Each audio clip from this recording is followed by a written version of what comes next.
ತತ್ತಿನಲ್ಲಿ ಚಾತುರ್ಮಾಸದಲ್ಲಿ ಕೂತಿದ್ರು ಅವರು. ನಾವು ಒಂದು 3-4 ಜನ ಹೋದ್ವಿ ಇಲ್ಲಿ ಕಾರ್ಯಕ್ರಮಕ್ಕೆ ಕರಿಬೇಕು ಅಂತ.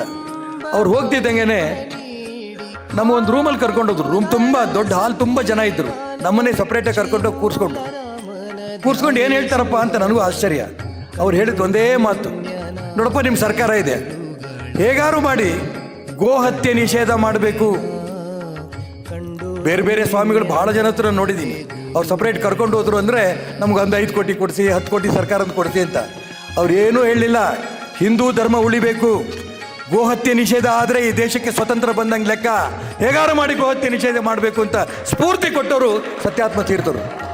ಅವ್ರು ಹೇಳಿದ ಪ್ರಕಾರ ಮುಖ್ಯಮಂತ್ರಿಗಳ ಹತ್ರ ಮಾತಾಡಿ ಕ್ಯಾಬಿನೆಟಲ್ಲಿ ತಂದು ಗೋಹತ್ಯೆಯನ್ನು ನಿಷೇಧ ಮಾಡಿದಂಥ ವ್ಯವಸ್ಥೆಗೆ ಕಾರಣ ಪೂಜ್ಯ ಸತ್ಯಾತ್ಮ ತೀರ್ಥರು ಅನ್ನೋ ತಪ್ಪಾಗಲಿಕ್ಕಿಲ್ಲ.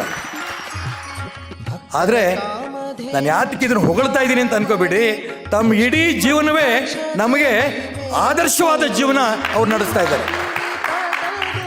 ಇಂಥ ಆದರ್ಶವಾದದ ವ್ಯಕ್ತಿಯ ಒಂದು ಮಾರ್ಗದರ್ಶನ ಉಪನ್ಯಾಸ ಕೇಳಂತ ಸೌಭಾಗ್ಯ ನಮಗೆ ಸಿಕ್ಕಿದೆ.